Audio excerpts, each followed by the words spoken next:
ये कहानी है एक बहादुर राजा की और एक बुद्धिमान रानी की। दोनों ने अपने अपने तरीकों से राज्य को संभालने की कोशिश की। राजा तलवार से, रानी समझदारी से। लेकिन इस कहानी में असली नायक कोई और ही बनता है। वो ना तो सिंहासन पर बैठा था और ना ही उसके पास कोई सेना थी। फिर भी उसने कुछ ऐसा किया जिसे आज तक समरगढ़ याद रखता है। आइए सुनते हैं समरगढ़ की प्रेरणादायक गाथा। बहुत समय पहले समरगढ़ नाम का एक सुंदर और समृद्ध राज्य था। यहाँ के राजा वीर थे नाम से और स्वभाव से भी, युद्ध में निपुण, तेज निर्णय लेने वाले और अद्भुत योद्धा। लेकिन वे थोड़े जल्दबाज भी थे। उनकी रानी प्रेरणा नाम की तरह ही शांत, समझदार और दूरदर्शी। जब राजा युद्ध की तैयारी करते, रानी गहराई से सोचती। जब राजा तलवार उठाते, रानी समाधान खोजती। रानी, आज फिर एक युद्ध जीत लिया।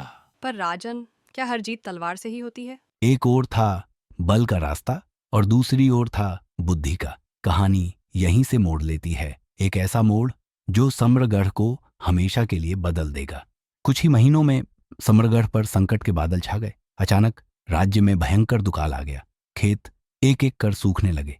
नदी, जो कभी जीवनदायिनी थी, अब रेत से ढक गई थी। किसानों के घरों में चूल्हा जलना बंद हो गया। भूख हर चेहरे पर साफ दिखती थी। राजा चिंता में डूबे थे। उनकी आंखों में चिंता कम और क्रोध ज्यादा था। पानी नहीं है तो पड़ोसी राज्य से छीन लेंगे। हिंसा से समस्या नहीं सुलझती राजन, उसे बढ़ावा मिलता है।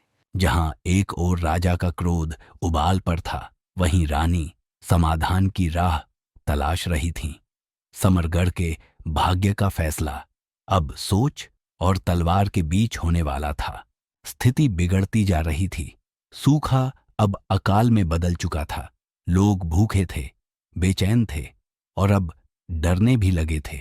राजा और ज्यादा परेशान थे।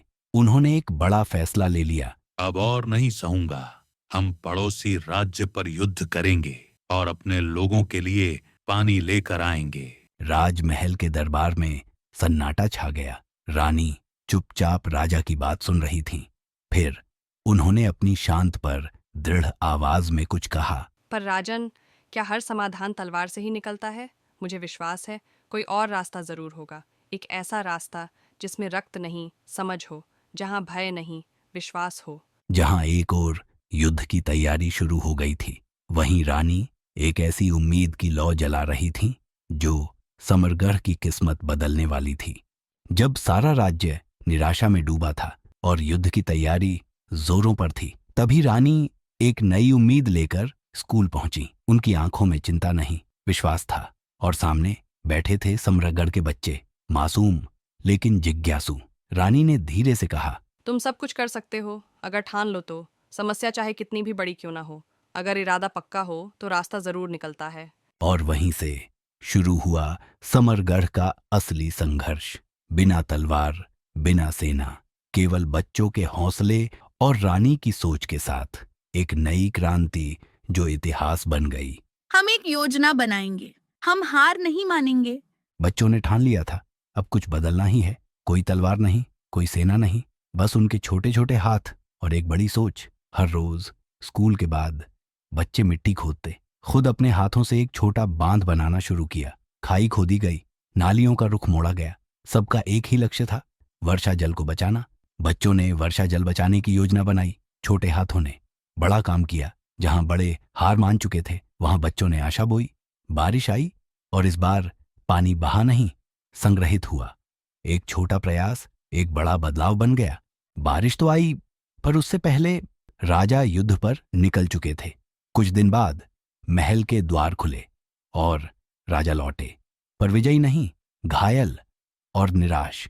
राजा के चेहरे पर थकान थी, कंधों पर चोटों के निशान थे, पर सबसे गहरी चोट उनके आत्मविश्वास पर थी। मैं युद्ध हार गया।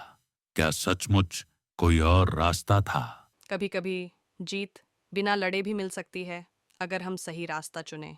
राजा को अब समझ आ चुका था, सच्ची शक्ति तलवार में नहीं, सोच में होती है। और जीत हमेशा रणभूमि से नहीं, कभी कभी दिलों से भी मिलती है। समरगढ़ अब बदल चुका था। वहां की जमीन फिर से हरी भरी हो गई। फूलों की खुशबू हवा में घुलने लगी। खेतों में पानी था जो अब उपजाऊ बन गए थे। सपने और उम्मीदें फिर से जीवित हो उठीं। राजा महल से बाहर निकले और उनकी आंखों के सामने था वह दृश्य जिसने उनका दिल छू लिया। शांत और हरियाली से भरे खेत, जहां कभी सूखा और निराशा छाई थी। यह कैसे हुआ? हमने मिलकर जल को सहेजा है राजा जी। हमने सोचा और काम किया। हमने संघर्ष नहीं किया, हमने समाधान ढूंढा। मैं गर्वित हूं। यह सच्चा युद्ध था, समस्याओं से लड़ने का और समाधान ढूंढने का। समरगढ़ का भविष्य अब उज्जवल था, जहां सोच और सामूहिक प्रयास ने जीत दर्ज की थी। यह एक नई शुरुआत थी, जहां समस्याएं नहीं, समाधान थे। राजमहल का दरबार आज कुछ अलग था। जहां पहले सिर्फ सेनाएं और दरबारी खड़े होते थे, आज वहां खड़े थे समरगढ़ के बच्चे, बिना तलवार बिना घोड़े, पर जीत उनके कदमों में थी। इन बच्चों को समरगढ़ की सेवा में सम्मानित किया जाता है, क्योंकि इन्होंने दिखाया कि सच्ची वीरता सोच में होती है। जब नीयत साफ हो और सोच ऊंची तो उम्र मायने नहीं रखती। तुम सब मेरे सच्चे सेनापति हो। हर स्कूल में बच्चों को सिखाया जाने लगा जल का मूल्य और प्रकृति से प्रेम करना। फिर एक दिन बच्चों ने खुद कहा, चलो पेड़ लगाएं। हर साल पूरे राज्य में मनाया जाने लगा बच्चों का जल दिवस। कोई अवकाश नहीं, बल्कि एक उत्सव, सीखने का, करने का, जोड़ने का। समरगढ़ अब जल में भी समृद्ध था और ज्ञान में भी। जहां बदलाव कभी एक स्कूल से शुरू हुआ था, अब वो पूरे राज्य की पहचान बन चुका था।